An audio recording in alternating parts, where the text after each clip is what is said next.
que eu posso fazer dentro do boi para melhorar, para engordar uma arroba a mais? Dentro do boi, eu preciso melhorar o processo digestivo de uma forma efetiva. Então, eu preciso olhar para o rumen, né? A primeira coisa que eu tenho que pensar é como eu posso fazer, atuar nesse ambiente ruminal para que ele trabalhe de uma forma melhor.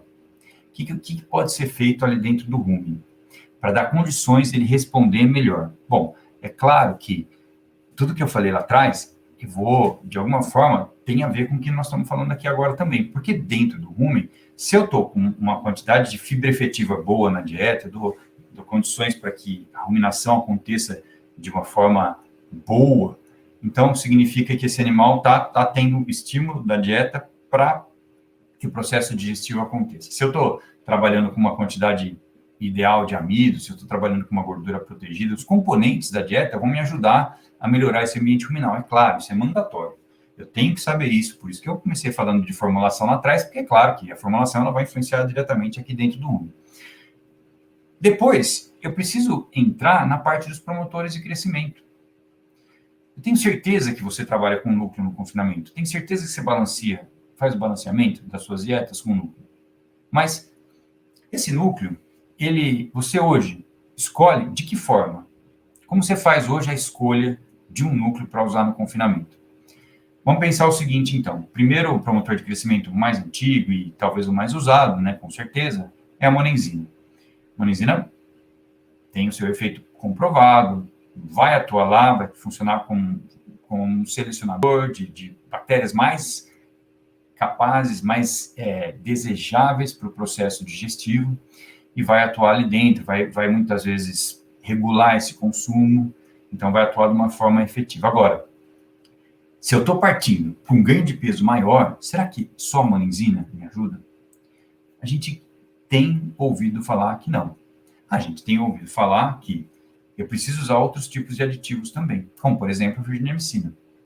E outros aditivos que ainda são disponíveis. Mas aí, Marcelo, mas se eu for comprar um núcleo com virginiamicina, esse núcleo, o custo dele inviabiliza para eu usar.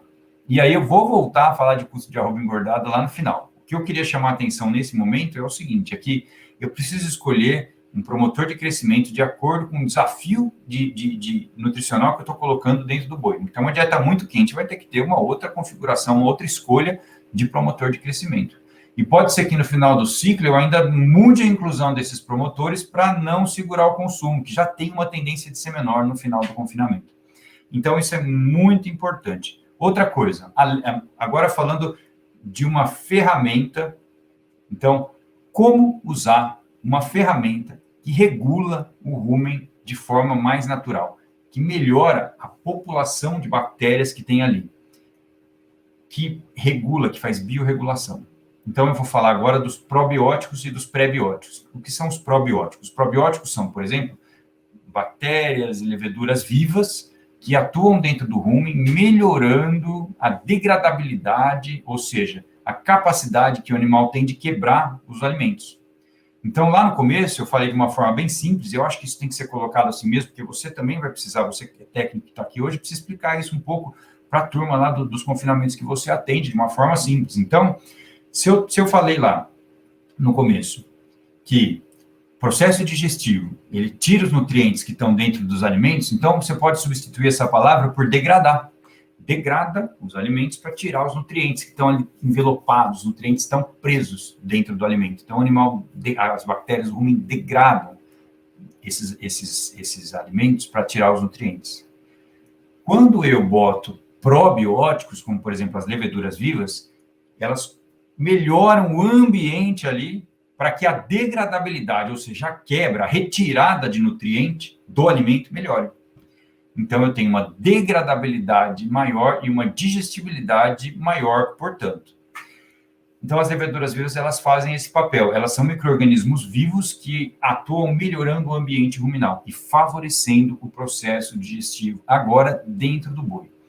Já os pré-bióticos, como o mananoligosacarídeo, o MOS, que é um tipo de açúcar, ele serve de alimento, de nutriente para as bactérias que já estão ali dentro do rumen. Então, o pré-biótico, ele melhora o que eu já tenho dentro do boi. E aí, essas bactérias que estão sendo alimentadas dessa forma, elas se reproduzem mais também. Então, a população de bactérias aumenta, de bactérias desejáveis dentro do rumen. E aí, eu tenho também uma maior degradabilidade, uma maior digestibilidade. Percebe que são conceitos que são complementares ao que eu já faço, por exemplo, com os promotores de crescimento. Antes de você saber que existia promotor de crescimento, antes do mundo conhecer a monenzina, por exemplo, o confinamento era de um jeito. Aí veio o promotor de crescimento, o confinamento passou a ser de outro. Aí veio o promotor de crescimento mais moderno, passou a ser de outro. E agora está vindo os pré-bióticos e probióticos, e já está passando a ser de outro jeito. Então, existe uma dinâmica, coisas novas vão chegando, vão surgindo, para, num primeiro momento, complementar as coisas que já existem e dar chance de ter uma coisa que não existe ainda lá na frente. Então, os pré-bióticos e os probióticos, eles melhoram o processo digestivo lá dentro do rumen. Bom, além de pré-biótico e probiótico, eu também tenho imunoestimulantes, que são substâncias como, por exemplo, as beta-glucanas, que entram dentro do rumen e favorecem as defesas orgânicas desse animal. Um animal que fica mais resistente aos ataques de qualquer tipo de doença, de bactérias, de vírus, por exemplo, tão comuns nos confinamentos. Eu tenho aglomeração nos confinamentos, eu tenho um ataque maior desse tipo de patógeno, de agentes que causam doenças, ou seja, os patógenos estão ali mais concentrados. Então, a beta-glucana, ela reforça o exército de defesa do animal para que ele tenha uma menor chance de ter sintomas clínicos, de ficar doente e com isso comer menos.